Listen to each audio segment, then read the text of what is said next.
Le doy la bienvenida a Marco Antonio Fernández, líder de la estrategia Aprender Parejo, impulsada por el TEC de Monterrey y por México Evalúa.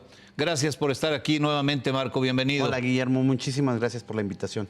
Empecemos comentando con nuestro público en qué consiste esta estrategia Aprender Parejo. Parece obvio, pero vale la pena recordarlo. No, por supuesto. O sea, nosotros presentamos hoy una serie de propuestas en materia educativa para el próximo gobierno federal y los gobiernos de los estados, porque estamos convencidos que las distintas problemáticas, por ejemplo, de desigualdad de acceso a la educación y de un problema extendido de falta de aprendizajes, se necesitan resolver a partir de la evidencia, a partir de poner sobre la mesa propuestas realistas.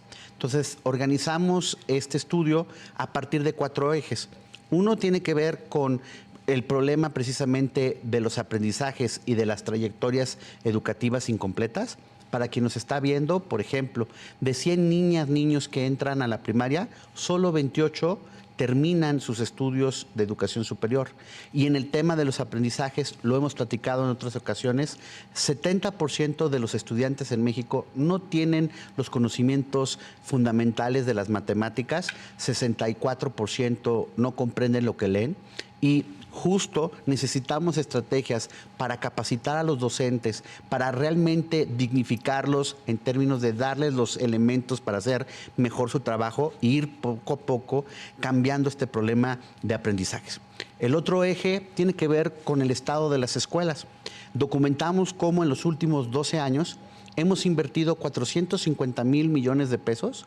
Pareciera mucho, pero no, porque empezamos a ver que en más de las 220,000 escuelas públicas que hay en el país, 40% de ellas carecen o de electricidad o de agua potable o incluso de lavabos, baños en buenas condiciones. En el tema del internet, que hoy debería de ser algo por sentado, pues 65% de las escuelas públicas carecen de este servicio.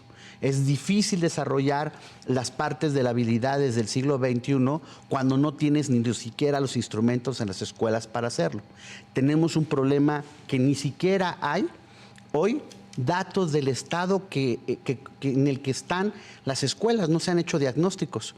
Finalmente, hemos analizado, por un lado, la brecha entre lo que los chicos aprenden en la escuela y lo que el mundo laboral requiere. Simplemente un dato: 54% de las plazas que están allá afuera disponibles, nos dice la gente de recursos humanos, no las pueden llenar porque los chicos que van a tratar de solicitarlas no cuentan con las habilidades y conocimientos. Y en este contexto hay un tema muy preocupante. Levantamos una serie de encuestas y demostramos cómo papás y mamás, por un lado, están conscientes. 53% nos dicen, híjole, nuestros hijos durante la pandemia tuvieron afectaciones en la parte del aprendizaje. Les dijimos, oigan, ¿y las escuelas de sus hijos están haciendo estrategias para ir recuperando? 45% de ellos dijeron no. Y a pesar de ello, le dijimos, ¿y qué tan satisfecho estás con la educación que reciben tus hijos? 70% satisfecho. Entonces, es difícil crear las condiciones para empujar un cambio en el sistema educativo si no tenemos una ciudadanía más exigente sobre la educación que reciben sus hijas y sus hijos. Caray, pues el diagnóstico es complejo. Los desafíos, por todo lo que nos estás diciendo, son muy grandes. ¿Cuáles son las propuestas? También entendamos que los recursos son limitados y un solo sexenio no es suficiente por falta de recursos, por lo que tú quieras y mandes, pues para hacer la transformación de fondo que se requiere en el sistema educativo. En ese sentido, ¿cuáles serían las principales propuestas que están formulando para quien resulte el ganador en las elecciones, o ganadora, perdón, en las elecciones presidenciales? Uno, necesitamos hacer pruebas diagnósticas de cómo están los aprendizajes de las chicas y de los chicos. Y esa información tiene que bajar a las aulas, a los planteles y poder ser utilizada para los docentes para el intercambio de estrategias pedagógicas, para decir, ok, a lo mejor no estoy siendo muy bueno para enseñar las matemáticas. ¿Qué está haciendo mi compañera cuyos estudiantes están saliendo mejor? ¿Cómo le hago para hacer más atractiva la lectura a las chicas, a los chicos? ¿Cómo complemento este esfuerzo con tutorías focalizadas a quienes más lo necesitan? Es increíble que en pleno siglo XXI, a pesar de que tenemos la tecnología y demás, no tenemos un diagnóstico, no tenemos ni siquiera un registro de cómo están las escuelas del país. No le damos seguimiento para decir, ok, podemos hacer un uso más eficiente de los recursos para el mantenimiento. Los que nos están viendo, todo el mundo dice, no, las cuotas escolares están prohibidas. Pero sin las cuotas, muchas de las escuelas públicas no tienen para reparar el vidrio, para poder tener papel para el baño, etcétera. Entonces, necesitamos sí presionar por más recursos, sabiendo que no son ilimitados, pero también garantizar su uso adecuado. Y eso pasa también por el lado de tomarse en serio. Hoy es el día de la maestra, del maestro. Poder dignificarlos quiere decir ayudarlos a prepararse mejor. Para este año, por más que me digan que no hay recursos, ¿cómo es posible que solo tenemos 195 pesos por profesora, por profesor, para capacitarnos? Así va a estar en chino poder darle la vuelta a los resultados de aprendizaje. Y un tema fundamental, y por eso hacemos la convocatoria a que quien nos está viendo vea los materiales en aprenderparejo.mx, porque si no ampliamos la coalición social para trabajar de la mano con la autoridad, para también presionarla que no se haga guaje, que no nos diga la retórica de la educación es importante y a la hora de la hora no ponga los recursos, va a ser muy difícil darle la vuelta a estos problemas. ¿Cuál dirías que es el balance de estos últimos 6 años en materia educativa, entendiendo que se atravesó la pandemia, que la pandemia tuvo afectaciones muy graves en 2 sectores, el sector salud y el sector educativo, entendiendo que muchos niños se fueron y no volvieron a la escuela, entendiendo que las escuelas están en condiciones de abandono, muchas de ellas?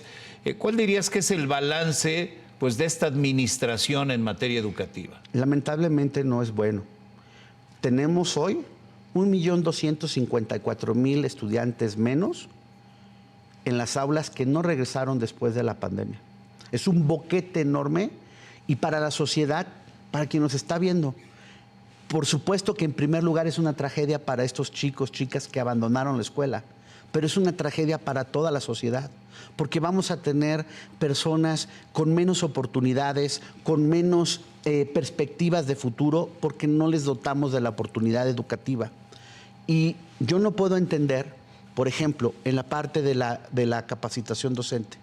El presidente siempre dijo que va a dignificar a los maestros, y si le recortas el 83% a los recursos para poder capacitarlos, si hoy supuestamente dice, vamos a dar un aumento del 10%, bueno, pues el diablo está en los detalles. Uno observa los aumentos a lo largo del sexenio y la inflación, resulta que el aumento acumulado para los docentes es apenas del 0.3%, pues entonces no me venga. A lo largo del sexenio. A lo largo del sexenio. Porque hoy anunció con bombo y platillo 10%. Un aumento promedio del 10%. Pero por eso decía que el diablo está en los detalles. 2 temas ahí. Lo que se aumentó, lo que se aprobó en el presupuesto para el aumento salarial es de 4.8%. Él dice, vamos a aumentar 10%. Eso significa que le tiene que decir al secretario de Hacienda, oiga, consígame los recursos adicionales, son 30,000 millones de pesos, para cumplir el 10%.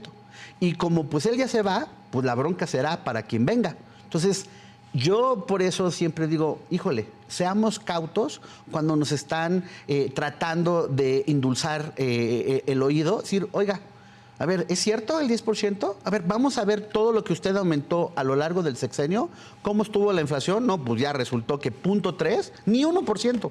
Pues así como que mucha dignificación magisterial no lo fue.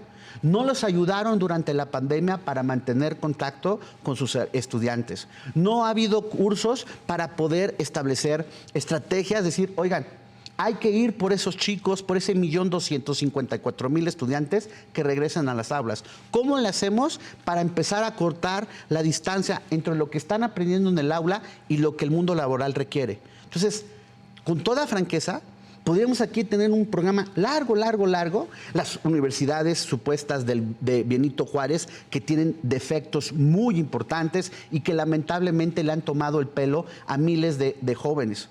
El recuento sigue y sigue, y discúlpenme, pero no aparece por ningún lado un parte positiva.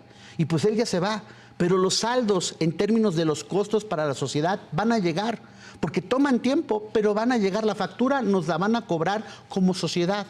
Por eso me parece fundamental que de cara a los próximos comicios le exijamos a nuestros candidatas, a nuestro candidato, que, a ver, cero choro, cero retórica. ¿Cómo le vamos a hacer para el tema educativo? No es que ahora el concurso del populismo de becas, no, que más becas por aquí, más becas para acá. Oiga, pero el gobierno que se va dio becas sin entender que los chicos se van por razones de sentir que la escuela no es para ellos. ¿Qué va a hacer para ayudar que los docentes puedan capturar el interés de esos chicos y no se vayan? Porque eso la beca no lo resuelve. Entonces, como todavía eso, por ejemplo, ese tipo de propuestas no aparece en las candidatas, en el candidato, por eso pusimos a Aprender Parejo en la mesa, decir, podemos trabajar en equipo para poder contener y darle la vuelta a este problema y sobre todo, porque el derecho a la educación se tiene que defender y ejercer. No es una dádiva, no es un favor de cualquier gobierno, es una exigencia que tiene que activar a la sociedad en su defensa. ¿Cuál dirías que es, a partir de lo que ustedes han podido observar, el desafío número uno de entre todos los que hemos estado mencionando aquí y que tendría que ser la prioridad número uno en materia educativa de la próxima presidenta de México? Necesitamos mejores maestros porque eso va a tener una serie de beneficios.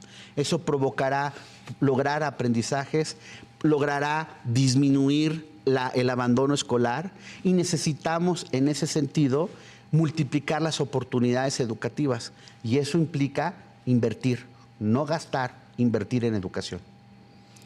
¿Se está destinando lo suficiente del presupuesto para el sector educativo? No, pero además se está gastando mal.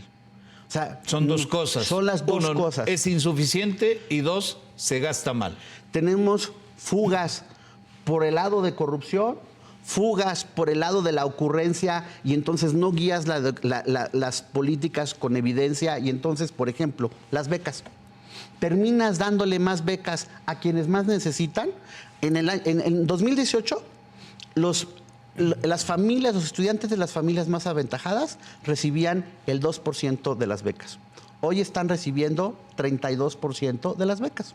Los chicos, chicas de las familias más amoladas de la sociedad recibían el 50% de las becas, siguen recibiendo esa misma cantidad.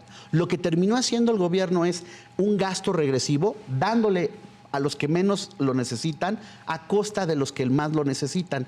Y como no se acompañó de tutorías, de acompañamiento docente, pues ahí están los números. No hay otras estadísticas como le gusta decir al presidente y resulta que se le cayó la matrícula. Y ojo, la matrícula se veía cayendo antes de la pandemia.